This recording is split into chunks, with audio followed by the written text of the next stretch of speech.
Chapter 9: How Genes and Genomes Evolve. No two people are exactly alike. Look at any crowd in a classroom or on a bus. Each individual differs in a host of heritable characteristics, in hair color, eye color, skin color, height, build, and so on. Figure 9.1. Although we are all members of the same species, plainly our genomes do not contain exactly the same information. Such differences in the nucleotide sequences between one organism and the next provide the raw material upon which evolution works. Sculpted by selective pressures over billions of cell generations since the beginning of life on Earth, these variations have given rise to the spectacular menagerie of present-day life forms, from bacteria to whales. The diversity of species thus depends on a delicate balance between the conservative accuracy of DNA replication that enables progeny to inherit the virtues of their parents, and the errors of genome replication and maintenance that allow organisms to try out novel features and evolve new capabilities. If this balance had been struck differently, the whole history of life on Earth would have been different. In this chapter, we discuss how genes and genomes change over time. We examine the molecular mechanisms by which genetic changes occur, and we consider how the information in present-day genomes can be deciphered to yield a historical record of the evolutionary processes that have shaped them. We end the chapter by taking a closer look at the human genome to see what our own DNA sequences tell us about who we are and where we come from. Generating genetic variation. Evolution works on the DNA sequences that each organism inherits from its ancestors. There is no natural mechanism for making long stretches of entirely novel nucleotide sequences. In this sense, no gene or genome is ever truly new. Evolution is more a tinkerer than an inventor. The astonishing diversity in form and function that we see in living systems is all the result of variations on pre-existing themes. As these variations pile up over millions of generations, the cumulative effect can be radical change. Several basic types of genetic change are especially crucial in evolution. Figure 9.2. Mutation within a gene. An existing gene can be modified by mutations that change single nucleotides or that delete or duplicate one or more nucleotides. These mutations can alter the activity or stability of a protein, change its location in the cell, or affect its interactions with other proteins. Mutation within the regulatory DNA of a gene. When and where a gene is expressed can be affected by mutations in the stretches of DNA sequence that regulate its activity, described in Chapter 8. For example, humans and fish have a surprisingly large number of genes in common, but changes in the regulation of those shared genes underlie many of the most dramatic differences between those species. Gene duplication.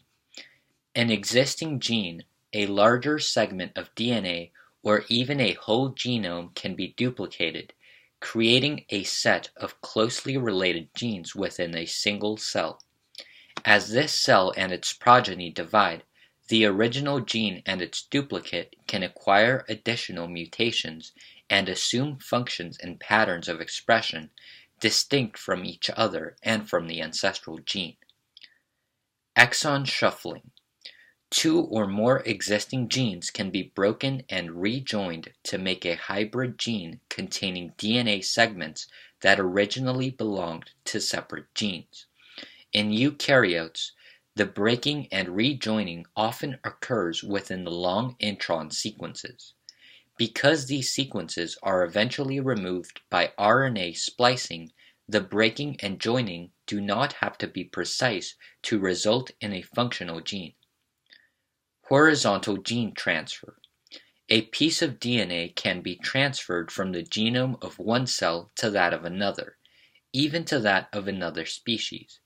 This process, rare among eukaryotes but common among prokaryotes, differs from the usual vertical transfer of genetic information from parent to progeny. Each of these forms of genetic variation, from the simple mutations that occur within a gene to the most extensive duplications, deletions, rearrangements, and additions that occur within a genome, has played an important part in the evolution of modern organisms. And they still play that part today, as organisms continue to evolve. In this section, we discuss these basic mechanisms of genetic change and we consider their consequences for genome evolution. But first, we pause to consider the complications of sex, the mechanism that many organisms use to pass genetic information on to future generations. In sexually reproducing organisms, only changes to the germline are passed along to progeny. For bacteria and other unicellular organisms that reproduce asexually, the inheritance of genetic information is fairly straightforward. Each individual copies its genome and then splits in two, giving rise to two daughters. Such organisms have a family tree that is simply a branching diagram of cell divisions, directly linking each individual to its progeny and to its ancestors. For a multicellular organism that reproduces sexually, the family connections are considerably more complex. For a start, sex mixes and matches the genomes of two individuals to generate offspring that are genetically distinct from either parent. It also makes use of genetic ambassadors, cells designed specifically to carry a copy of the individual's genome to the next generation. These specialized reproductive cells, the germ cells or gametes, come together during fertilization to give rise to a new individual, as we discuss in Chapter 19. All of the other cells of the body, the somatic cells, are doomed to die without leaving descendants of their own. Figure 9.3. The cell lineage that gives rise to the germ cells is called the germline, and it is through a series of germline cell divisions that every organism traces its descent back to its ancestors, and ultimately back to the ancestors of us all, the first cells that existed at the origin of life more than 3.5 billion years ago. In this sense, somatic cells exist only to help the germline survive and propagate. All this means that a mutation is passed on to the next generation only if it occurs in a germline cell. A mutation that occurs in a somatic cell, although it might have unfortunate consequences for the individual in which it occurs, causing cancer for example, is not transmitted to the organism's offspring. Figure 9.4. Thus, in tracking the genetic changes that accumulate during evolution, we must concentrate on events that occur in the germline. Although sexual reproduction involves the mixing of genomes, which influences how genetic variations are propagated, many of the basic mechanisms that generate genetic change are the same for both sexually and asexually reproducing organisms, as we now discuss. Point mutations are caused by failures of the normal mechanisms for copying and maintaining DNA. Despite the elaborate mechanisms that exist to faithfully copy and maintain DNA sequences, each nucleotide pair in an organism's genome runs a certain small risk of changing each time a cell divides. Changes that affect a single nucleotide pair are called point mutations. These typically arise from rare errors in DNA replication or repair, discussed in Chapter 6, pages 211 to 217. The nucleotide mutation rate has been determined directly in experiments with bacteria such as E. coli. Under laboratory conditions, E. coli divides about once every 20 to 25 minutes. In less than a day, a single E. coli can produce more descendants than there are humans on Earth, enough to provide a good chance for almost any conceivable point mutation to occur. A culture containing 10 to the 9 E. coli cells thus harbors millions of mutant cells whose genomes differ subtly from the ancestor cell. Some of these mutations may confer a selective advantage on individual cells, resistance to a poison, for example, or the ability to survive when deprived of a standard nutrient. By exposing the culture to a selective condition, adding an antibiotic, or removing an essential nutrient, one can find these needles in the haystack, cells that have undergone a specific mutation enabling them to survive in conditions where the original cells cannot. Figure 9.5. In this way, one can determine how frequently the specific mutation occurs, and from this one can estimate the overall mutation frequency in E. coli. It is about 1 nucleotide change per 10 to the 9 nucleotide pairs per cell generation. Humans have a mutation rate of 0.1 nucleotide change for every 10 to the 9 nucleotide pairs copied, which is 1/10 that of E. coli. Point mutations provide a way of fine-tuning a gene's function by making small adjustments to its sequence.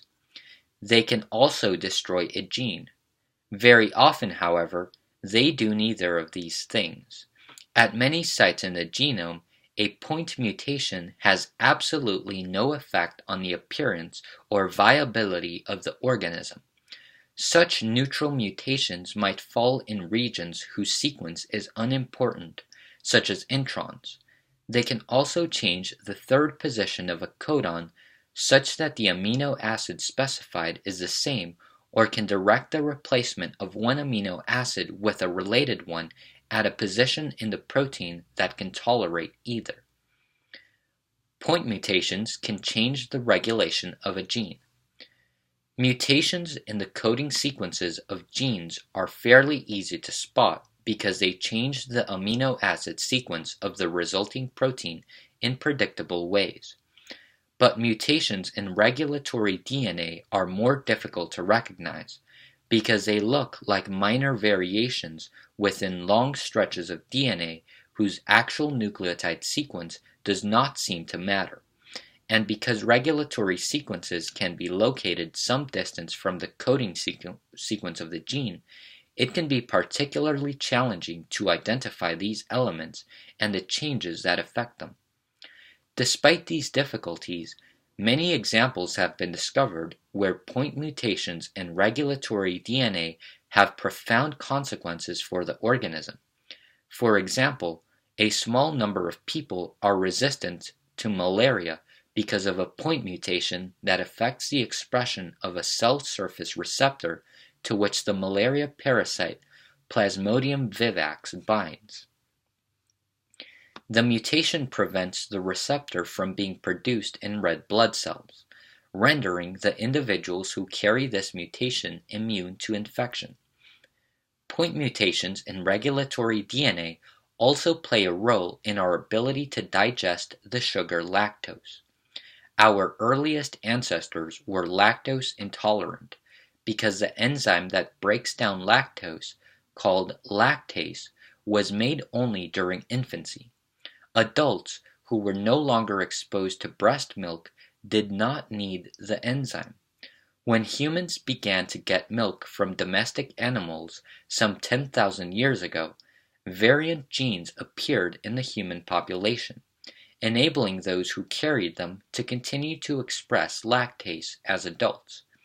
We now know that people who can digest milk as adults contain a point mutation in the regulatory DNA of the lactase gene, allowing it to be efficiently transcribed throughout their lives.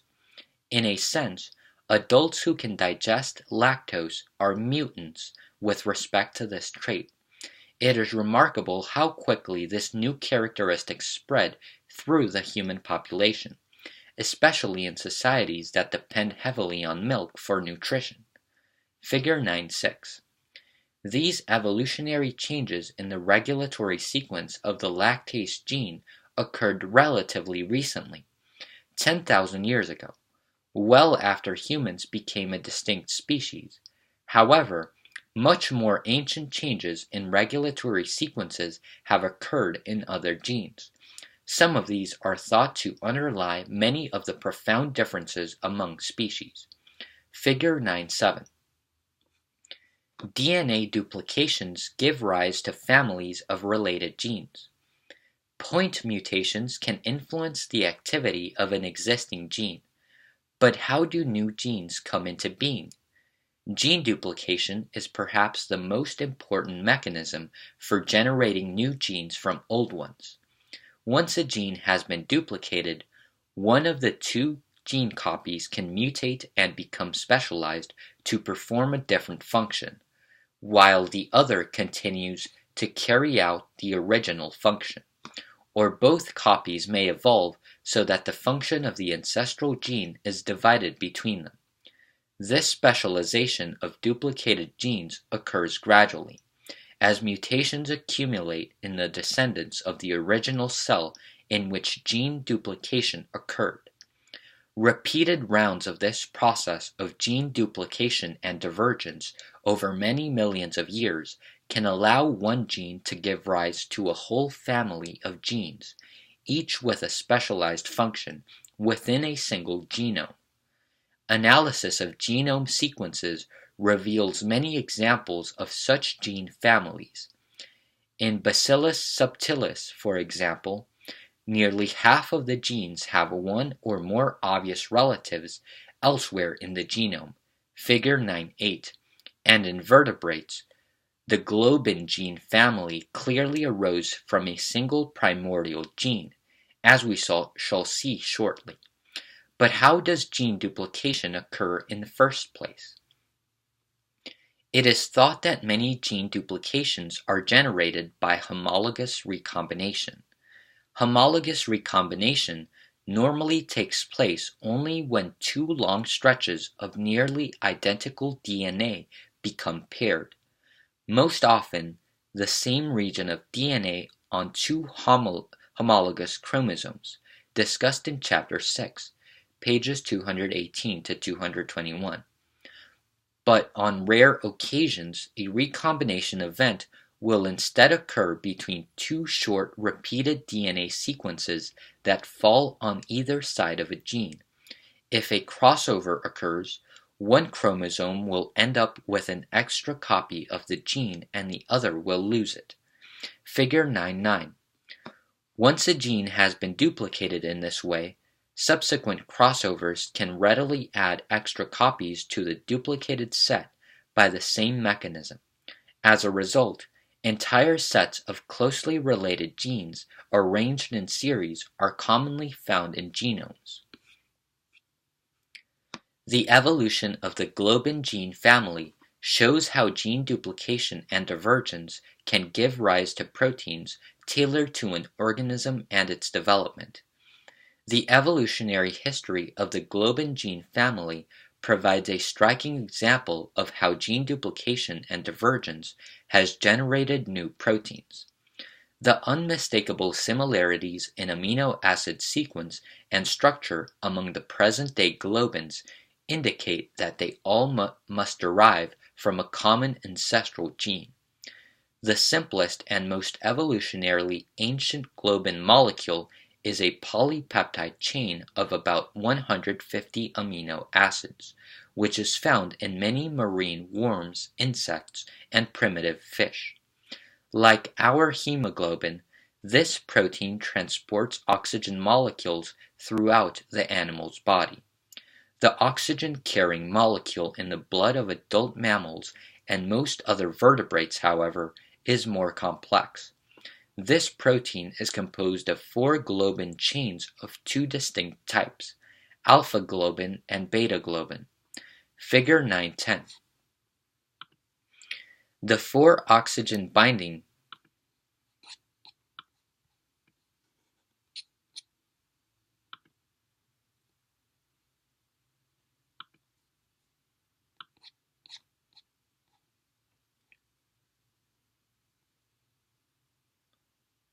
The four oxygen binding sites in the alpha-2 beta-2 molecule interact, allowing an allosteric change in the molecule as it binds and releases oxygen. This structural shift enables the 4-chain hemoglobin molecule to efficiently take up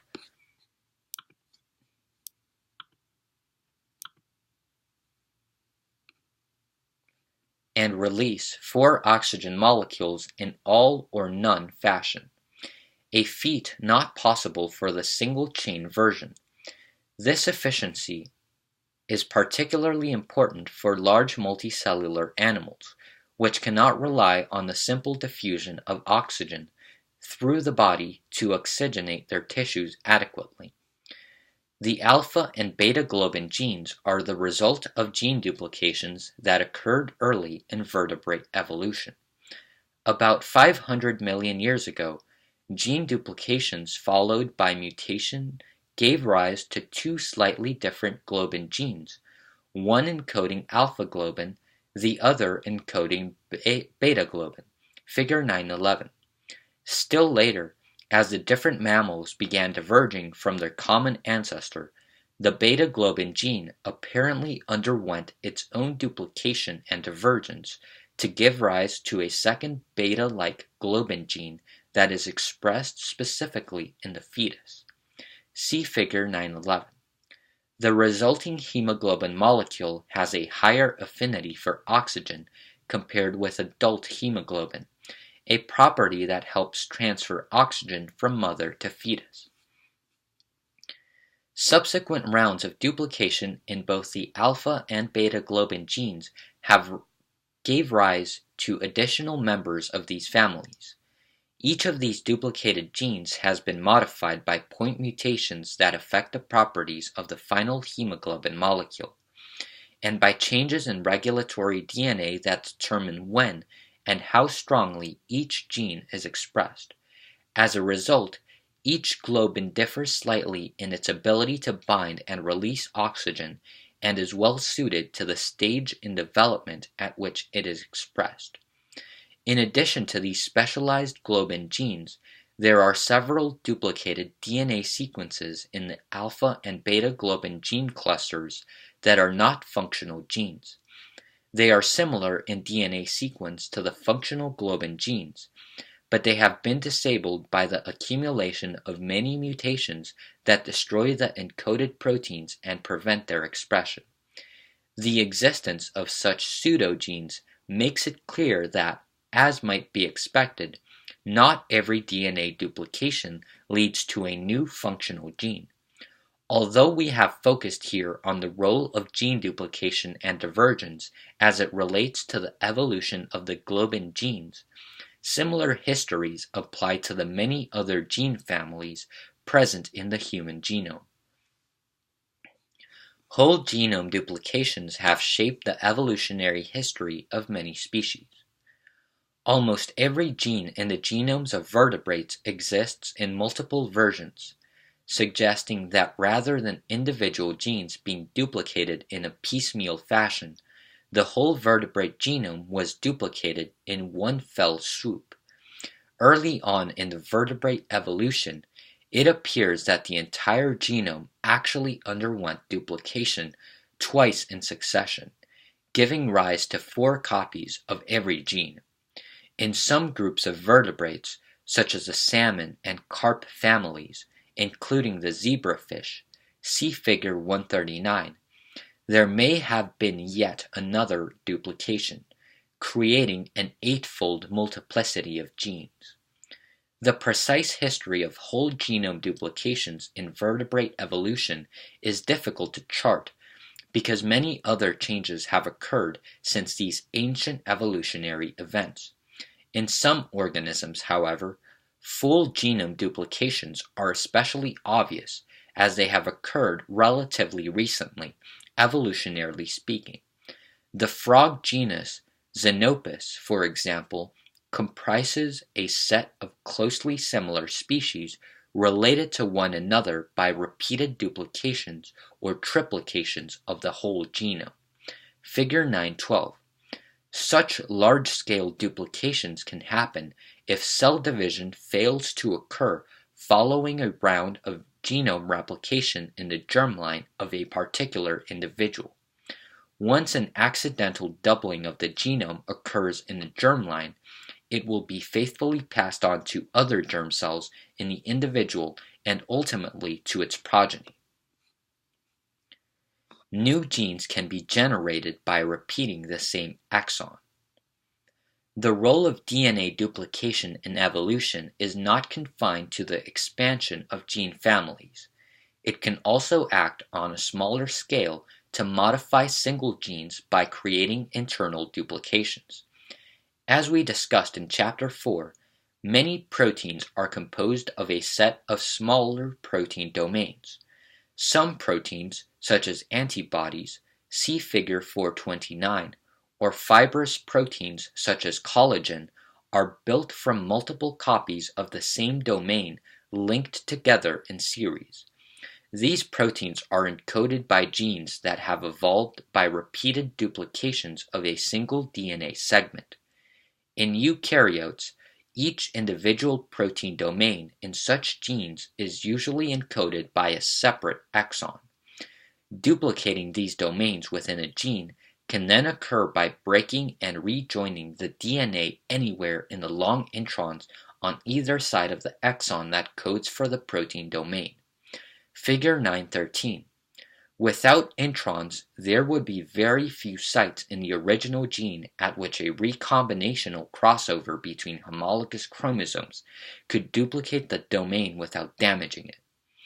The evolution of new proteins is therefore thought to have been greatly facilitated by the organization of eukaryotic DNA coding sequences as a series of relatively short exons separated by long, non-coding introns.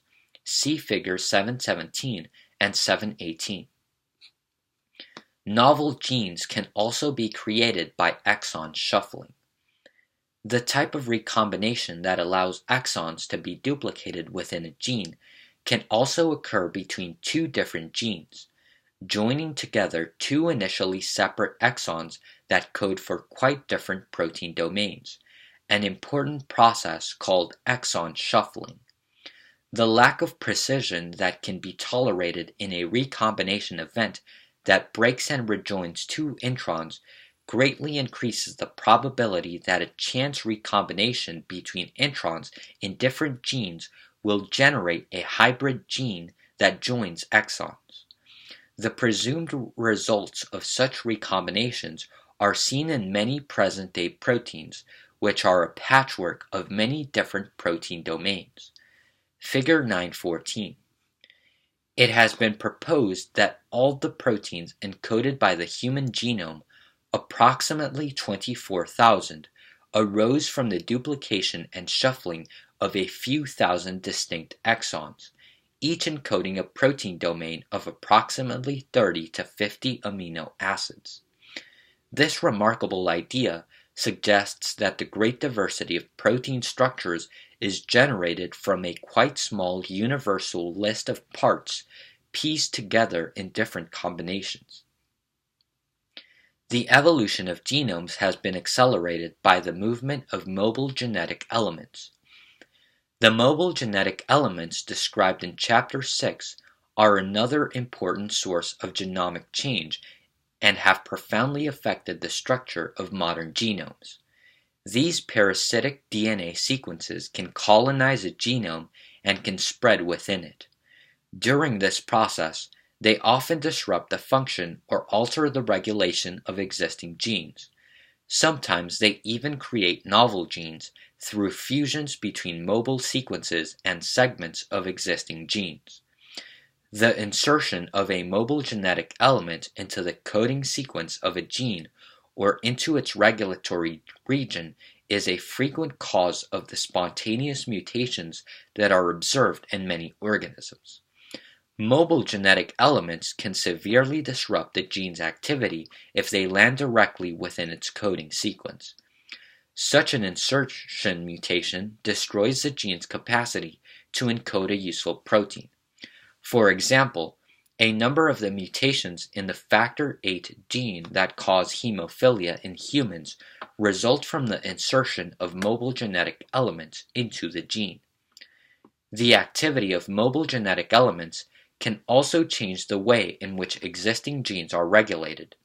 For example, an insertion of an element into the regulatory region of a gene will often have a striking effect on where and when that gene is expressed.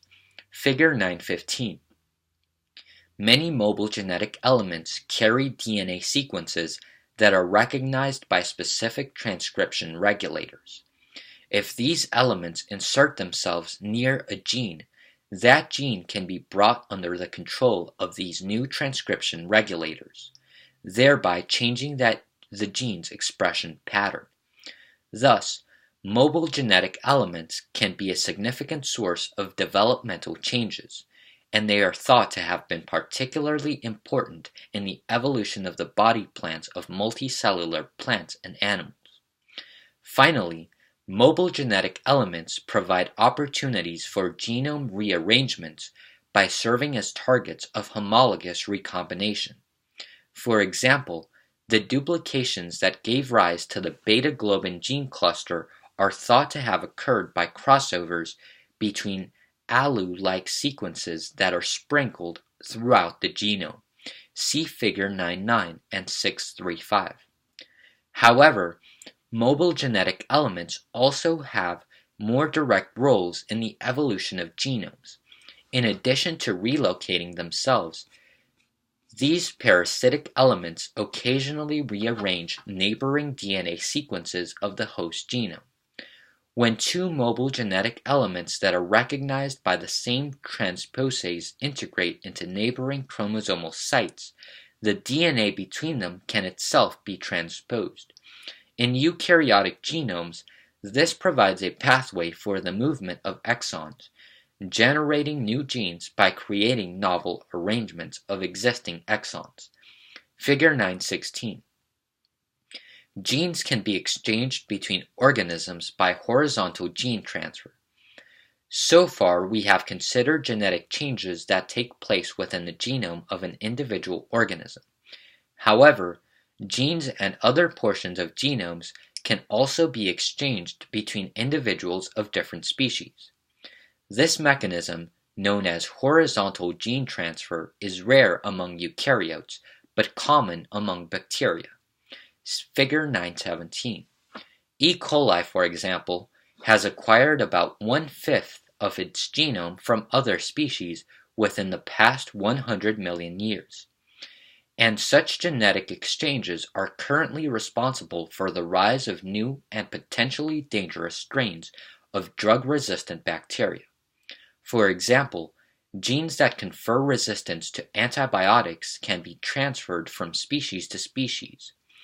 This DNA exchange provides the recipient bacterium with an enormous selective advantage in evading the antimicrobial compounds that constitute modern medicine's frontline attack against bacterial infection.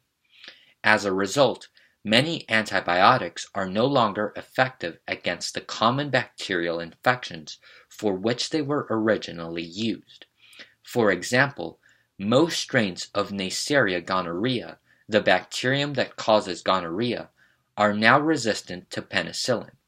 This antibiotic is therefore no longer the primary treatment for this disease. Reconstructing life's family tree. Given an understanding of the basic molecular mechanisms by which genomes change, we can begin to decipher clues to our evolutionary history by comparing and analyzing genome sequences. Perhaps the most astonishing revelation of such genome analyses has been that homologous genes, genes that are similar in their nucleotide sequence because of common ancestry, can often be recognized across vast evolutionary distances.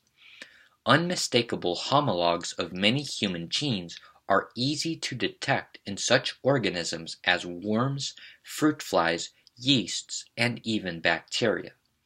The nematode worm, Caenorhabditis elegans, the fly Drosophila melanogaster, and the vertebrate Homo sapiens, the first three animals for which a complete genome sequence was obtained, are very distant relatives. The lineage leading to vertebrates is thought to have diverged from that leading to nematodes and insects more than 600 million years ago. Yet, when the 19,000 genes of C. elegans, the 14,000 genes of Drosophila, and the 25,000 or so genes of Homo sapiens are systematically compared, we find that about 50% of the genes in each of these species have clear homologs in one or both of the other two species. In other words, clearly recognizable versions of at least half of all human genes were already present in the common ancestor of worms, flies, and humans. By tracing such relationships among genes, we can begin to define the evolutionary relationships among different species, placing each bacterium, animal, plant, or fungus in a single vast family tree of life. In this section, we discuss how these relationships are determined and what they tell us about our genetic heritage. Genetic changes that provide a selective advantage are likely to be preserved. Evolution is commonly thought of as progressive, but at a molecular level, the process is random. Consider the fate of a point mutation. As we discussed earlier, on rare occasions, such a mutation may represent a change for the better. Very often, it will cause no significant difference in the organism's prospects, and sometimes it will cause serious damage by disrupting the coding sequence for a key protein, for example. Changes due to mutations of the first type will tend to be perpetuated because the organism that inherits them will have an increased likelihood of reproducing itself.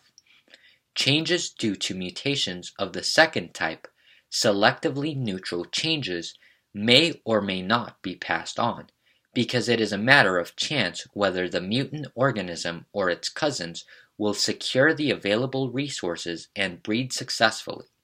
In contrast, mutations that cause serious damage lead nowhere. The organism that inherits them dies, leaving no progeny. Through endless repetition of this cycle of error and trial, of mutation and natural selection, organisms gradually evolve. Their genetic specifications change and they develop new ways to exploit the environment, to survive in competition with others, and to reproduce successfully. Clearly, some parts of the genome can accumulate mutations more easily than others in the course of evolution.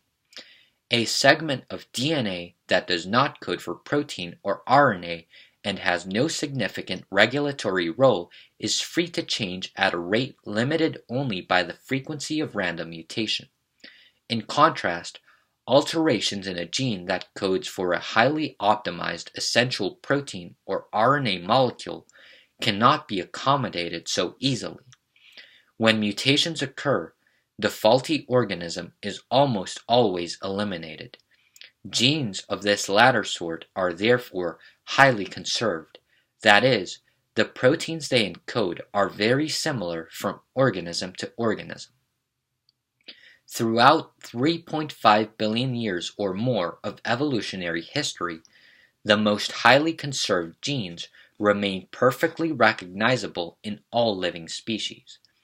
These latter genes, which encode crucial proteins such as DNA and RNA polymerases, are the ones that must be examined if we wish to trace family relationships among the most distantly related organisms in the tree of life. For species that are more closely related, however, it is often more informative to focus on the selectively neutral changes.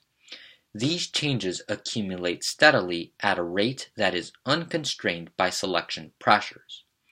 They therefore provide us with a simple and easily readable evolutionary clock that can be used to estimate the amount of time that has passed since two species diverged from a common ancestor.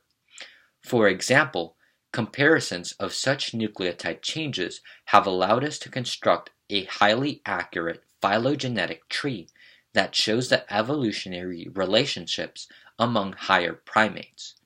Figure 9.18. Human and chimpanzee genomes are similar in organization as well as in detailed sequence. Humans and chimpanzees are so closely related that it is possible to reconstruct gene sequences of the extinct common ancestor of the two species. Figure 9.19. Not only do humans and chimpanzees seem to have essentially the same set of 25,000 genes, but these genes are arranged in nearly the same way along the chromosomes of the two species. The only substantial exception is human chromosome 2, which arose from a fusion of two chromosomes that remain separate in the chimpanzee, the gorilla, and the orangutan. Even the massive resculpting of genomes by mobile genetic elements discussed earlier in this chapter has produced only minor differences between the human and chimp genomes.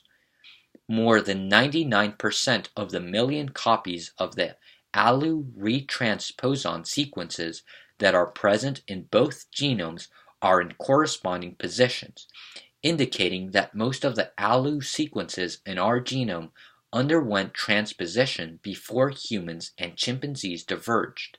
However, as described earlier, members of the ALU family are still capable of transposing, as is evident from a small number of observed cases in which new ALU insertions have caused human genetic disease. These cases involve transposition of this DNA into sites that are unoccupied in the genomes of the patient's parents. Functionally important regions show up as islands of conserved DNA sequence. As we delve back further into our evolutionary history and compare our genomes with those of more distant relatives, the picture changes. The lineages of humans and mice, for example, diverged about 75 million years ago. We both have genomes of the same size containing practically the same genes. Both genomes are also peppered with mobile genetic elements. However, the mobile genetic elements in the mouse and human genomes, although similar in sequence, are distributed differently. This observation implies that the elements have been independently proliferating and moving around the genome in each lineage since the two species diverged. Figure 920. In addition to the movement of mobile genetic elements, the large-scale organization of the genomes has become scrambled by many episodes of chromosome breakage and recombination. It is estimated that there has been a total of about 180 break and join events. As a result, the overall structures of the chromosomes have changed dramatically. For example, in humans, most centromeres lie near the middle of the chromosome, whereas those of mouse are located at the chromosome ends. Nevertheless, in spite of the genetic shuffling, one can still recognize many blocks of conserved synteny, regions where corresponding genes are strung together in the same order in both species. These genes were neighbors in the ancestral species, and despite all the chromosomal upheavals, they remain neighbors in the two present-day species. More than 90% of the mouse and human genomes can be partitioned into such corresponding regions of conserved synteny. Within these regions, we can align the DNA of mouse with that of humans and compare the nucleotide sequences in detail. Such genome-wide sequence comparisons reveal that in the roughly 80 million years since humans and mice diverged from their common ancestor, about 50% of the nucleotides have changed. Against this background of dissimilarity, however, one can now begin to see very clearly the regions where changes are not tolerated and the human and mouse sequences have remained nearly the same. Figure 921.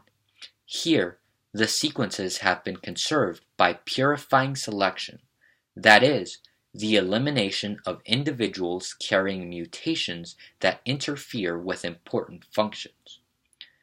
The power of comparative genomics can be increased by stacking our genome up against the genomes of additional animals, including the rat, chicken, and dog. Such comparisons take advantage of the results of the natural experiment that has lasted for hundreds of millions of years, and they highlight some of the most interesting regions of these genomes. These comparisons reveal that roughly 5% of the human genome consists of DNA sequences that are highly conserved in many other mammals. Figure 922. Surprisingly, only about 1/3 of these sequences code for proteins.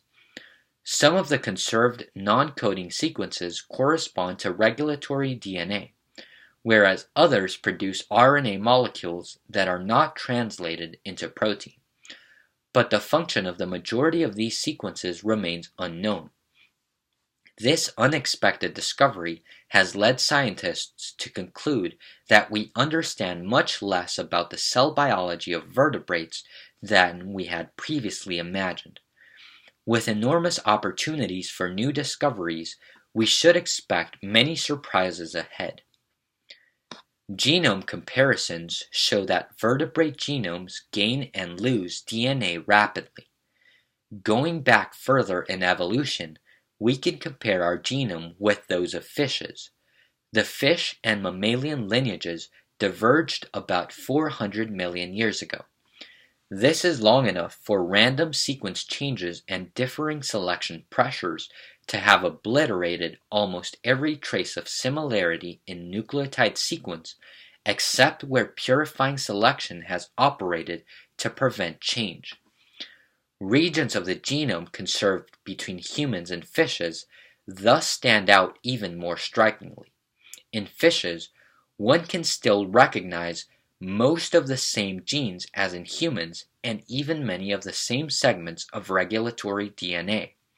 On the other hand, the extent of duplication of any given gene is often different, resulting in different numbers of members of gene families in the two species. Another thing that stands out is that although all vertebrate genomes contain roughly the same number of genes, their overall size varies considerably. Whereas human, dog, and mouse are all in the same size range, 3 × 10⁹ nucleotide pairs, the chicken genome is only 1/3 this size.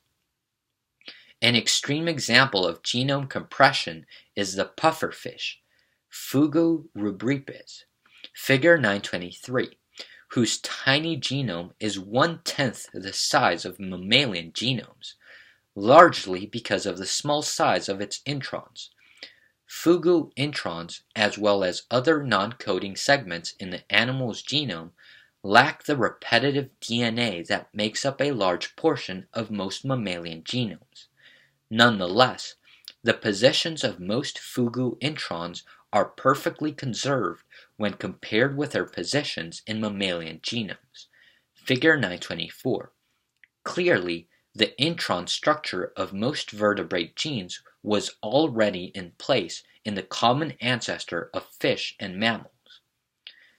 What factors could be responsible for the size differences among modern vertebrate genomes? Detailed comparisons of many genomes have led to the unexpected finding that small blocks of sequence are being lost from and added to genomes at a surprisingly rapid rate. It seems likely that the Fugu genome is so tiny because it lost DNA sequences faster than it gained them. Over long periods, this imbalance would result in a major cleansing of those DNA sequences whose disappearance could be tolerated. In retrospect, this process has been enormously helpful to biologists. By trimming the fat from the Fugu genome, evolution has generously provided a slimmed-down version of a vertebrate genome in which the only DNA sequences that remain are those that are very likely to have important functions. Sequence conservation allows us to trace even the most distant evolutionary relationships. As we go back further still to the genomes of even more distant relatives, beyond apes, mice, fish, flies, worms, plants, and yeasts, all the way to bacteria, we find fewer and fewer resemblances to our own genome. Yet even across this enormous evolutionary divide, purifying selection has maintained a few hundred fundamentally important genes in all domains of the living world. By comparing the sequences of these genes in different organisms and seeing how far they have diverged, we can attempt to construct a phylogenetic tree that goes all the way back to the ultimate ancestors, the cells at the origins of life from which we all derive. To construct such a tree, biologists have focused on one particular gene that is conserved in all living species, the gene that codes for one of the ribosomal RNAs, rRNAs, of the small ribosomal subunit. See Figure 731. Because the process of translation is fundamental to all living cells, this component of the ribosome has been well conserved since early in the history of life on Earth. Figure 925. By applying the same principles used to construct the primate family tree, see Figure 918, the small subunit rRNA nucleotide sequences have been used to create a single all-encompassing tree of life. Figure 926. Although many aspects of this phylogenetic tree were anticipated by classical taxonomy, which is based on the outward appearance of organisms, there were also many surprises. Perhaps the most important was the realization that some of the organisms that were traditionally classed as bacteria are as widely divergent in their evolutionary origins as is any prokaryote from any eukaryote. As discussed in Chapter 1, it is now apparent that the prokaryotes comprise two distinct groups, the bacteria and the archaea, that diverged early in the history of life on Earth. The living world therefore has three major divisions or domains: bacteria, archaea, and eukaryotes. See Figure 926. Although we humans have been classifying the visible world since antiquity, we now realize that most of life's genetic diversity lies in the world of invisible microbes. These organisms have tended to go unnoticed, unless they cause disease or rot the timbers of our houses. Yet microorganisms make up most of the total mass of living matter on our planet. Only now, through the analysis of DNA sequences, are we beginning to glimpse a picture of life on Earth that is not grossly distorted by our biased perspective as large animals living on dry land. Examining the human genome. We have seen how genomes change gradually over time, and how comparing the genomes of different species can highlight crucial events in their evolutionary histories. We shall now turn our attention to our own genome, which is full of clues about where we came from and who we are. The human genome, all 3.2 times 10 to the 9 nucleotide pairs, is distributed over 22 autosomes and 2 sex chromosomes. The human genome sequence refers to the complete nucleotide sequence of the DNA contained in these 24 chromosomes. A wide variety of human-contributed DNA for the Genome Sequencing Project, and because individual humans differ from one another by an average of 1 nucleotide in 1,000, the published human genome sequence is a composite of many individual sequences. It represents at once both our unity and our diversity as a species. At its peak, The Human Genome Project generated raw nucleotide sequences at a rate of 1,000 nucleotides per second around the clock. The sheer quantity of information provided by this effort is staggering. Figure 927. Although it will be many decades before the data are fully analyzed, information gleaned from the human sequence has already affected the content of every chapter in this book. In this section, we describe some of our genome's most striking features. The nucleotide sequence of the human genome shows how our genes are arranged. When the DNA sequence of human chromosome 22, one of the smallest human chromosomes, was completed in 1999, it became possible for the first time to see exactly how genes are arranged along an entire vertebrate chromosome. Figure 928.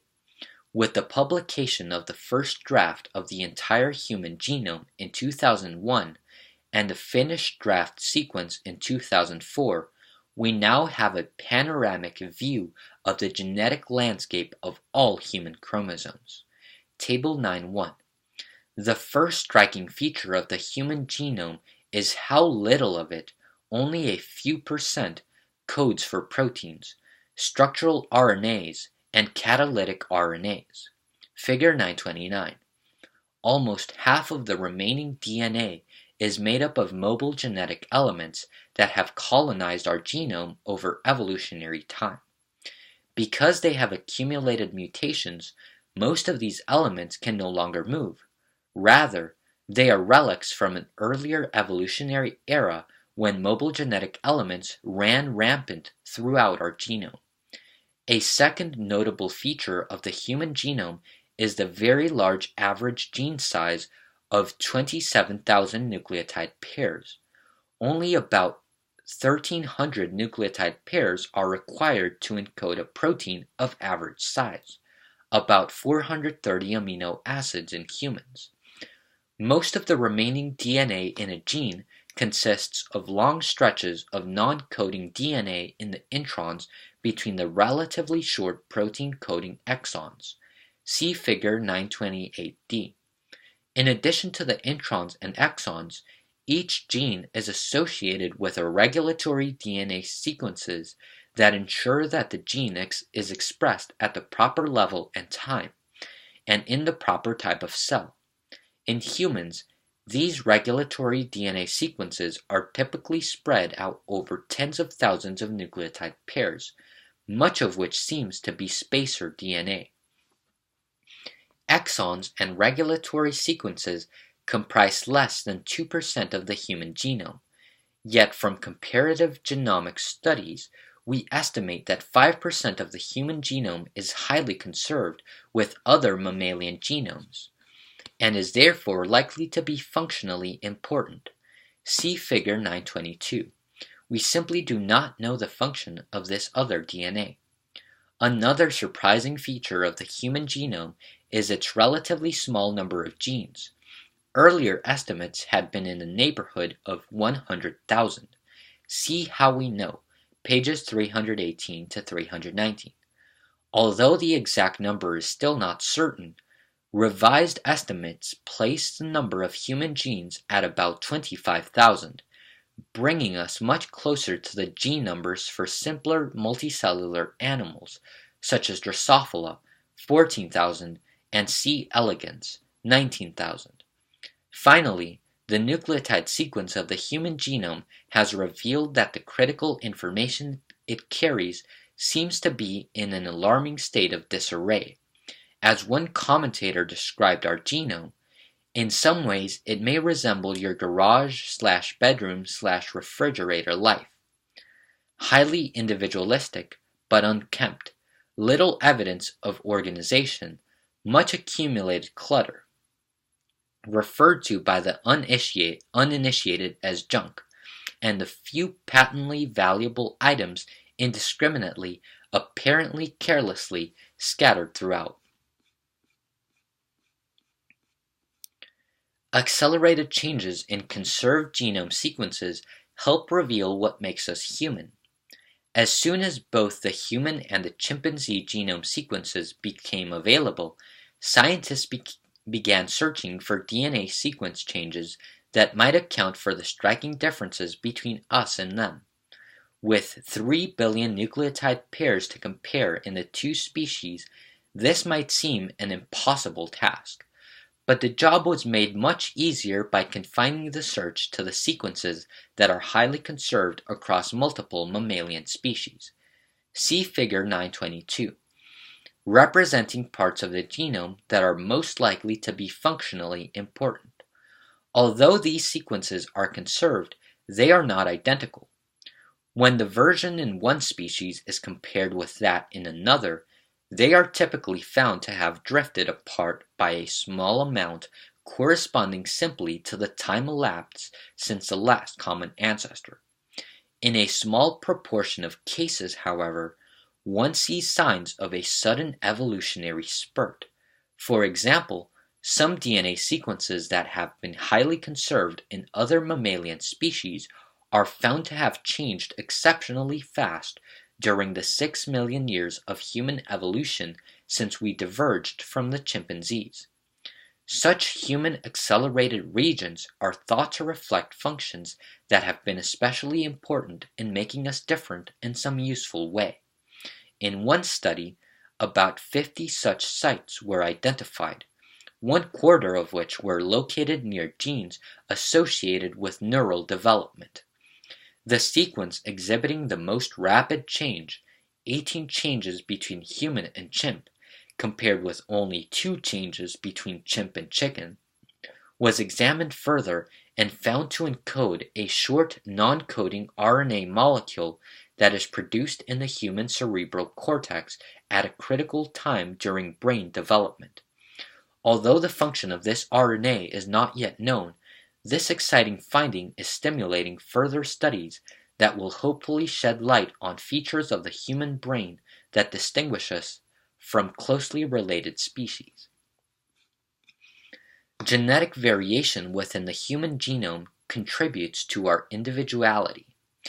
With the exception of identical twins, no two people have exactly the same genome. When the same region of the genome from two different humans is compared, the nucleotide sequences typically differ by about 0.1%. That might seem an insignificant degree of variation, but considering the size of the human genome, that amounts to some 3 million genetic differences in each maternal or paternal chromosome set between one person and the next. Detailed analysis of the data on human genetic variation suggests that the bulk of this variation was already present early in our evolution, perhaps 100,000 years ago, when the human population was still small. This means that a great deal of the genetic variation we possess today was inherited from our early human ancestors. Most of the genetic variation in the human genome takes the form of single base changes called single nucleotide polymorphisms, SNPs, pronounced SNPs. These polymorphisms are simply points in the genome that differ in nucleotide sequence between one portion of the population and another. Positions where one large fraction of the population has a GC nucleotide pair, for example, while another has an AT. Figure 931. Two human genomes chosen at random from the world's population will differ by approximately 2.5 times 10 to the 6 SNPs that are scattered throughout the genome. Because SNPs are present at such a high density, they provide useful markers in genetic analyses in which one attempts to link a specific trait, such as disease susceptibility, with a particular pattern of SNPs, as we discuss in Chapter 19. This type of analysis should lead to improvements in healthcare by allowing doctors to determine whether an individual is susceptible to a disease, such as heart disease, long before he or she shows any symptoms. The person can then change his or her behavior to help prevent the disease before it arises. Another important source of variation inherited from our ancestors is the duplication and deletion of large blocks of DNA. When the genome of any person is compared with the standard reference genome, one observes roughly 100 differences involving long blocks of sequence. Some of these differences are very common, whereas others are present in only a small minority of people. From an initial sampling, nearly half of these sequences contained known genes.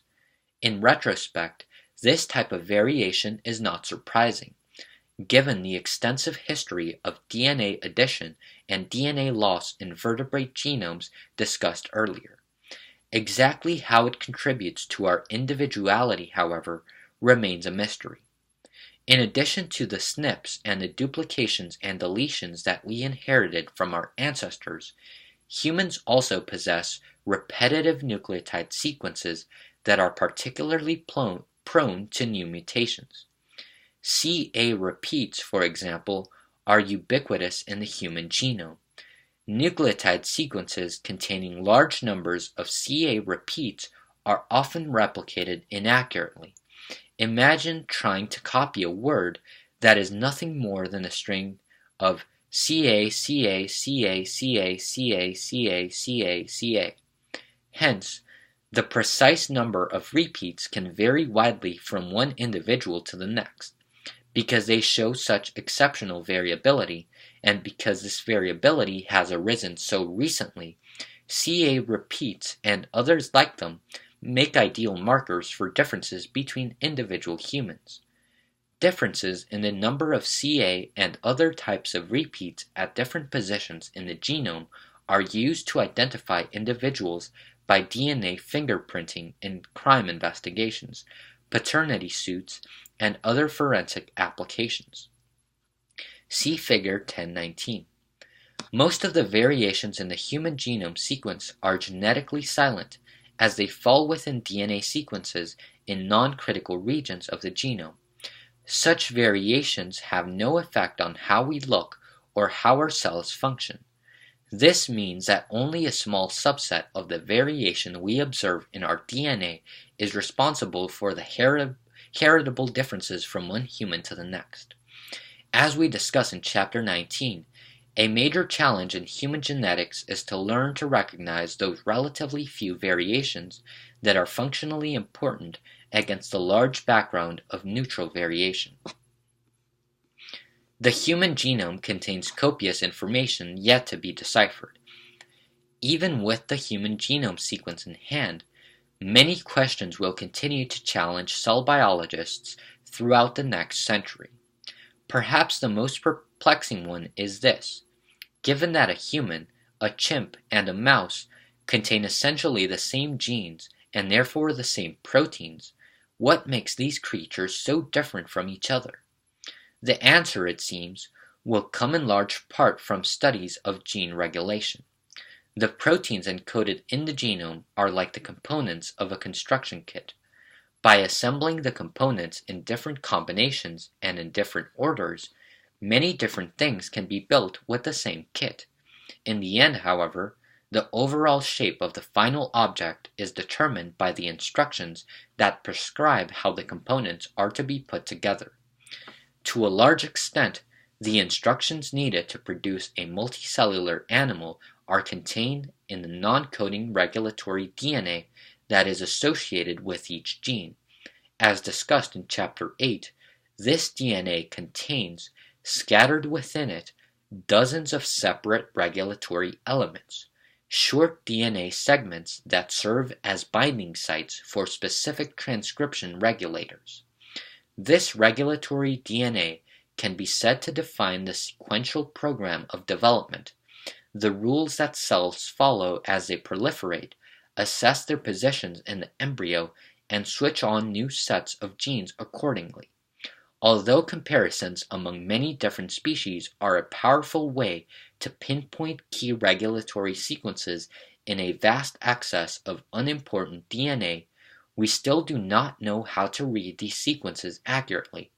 For example, different transcription regulators can bind to the same short stretch of DNA. so that knowing the DNA sequence is not enough to specify which protein or proteins might actually regulate the gene.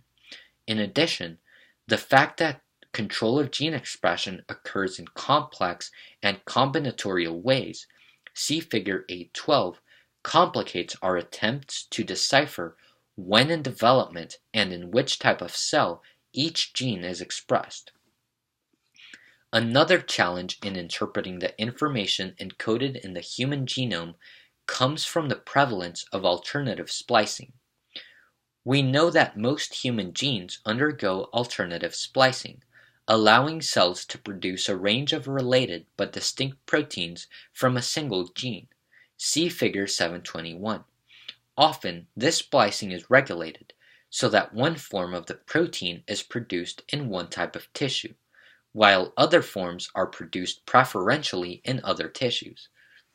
In one extreme case, from Drosophila, a single gene might produce as many as 38,000 different protein variants through alternative splicing.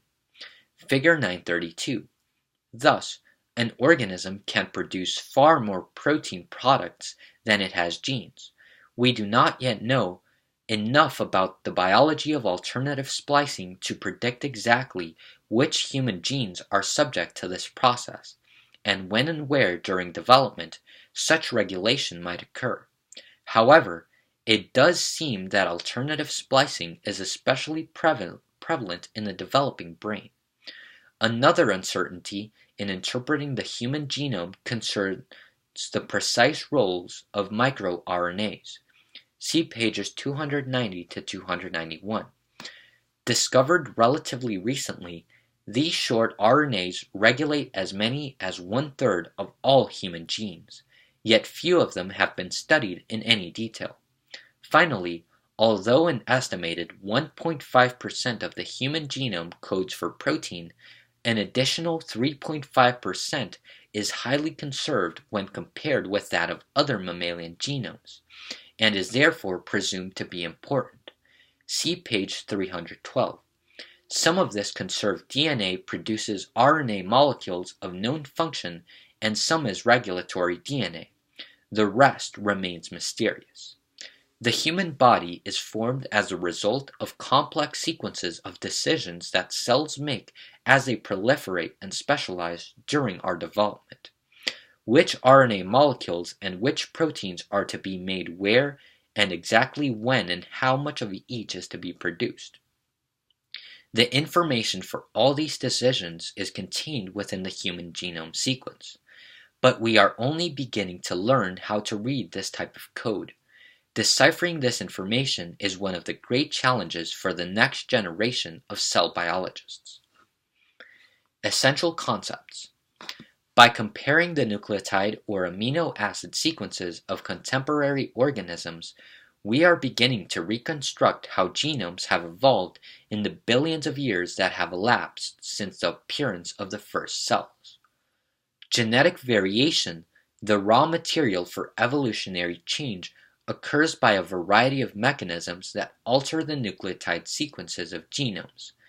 These changes range from simple point mutations to larger-scale duplications and rearrangements. Genetic changes that offer an organism a selective advantage, or those that are selectively neutral, are the most likely to be perpetuated. Changes that seriously compromise an organism's fitness are eliminated through natural selection. Gene duplication is one of the most important sources of genetic diversity. Once a gene has been duplicated, the two copies can accumulate different mutations and thereby diversify to perform different functions. Over evolutionary time, repeated rounds of gene duplication and divergence can produce large gene families.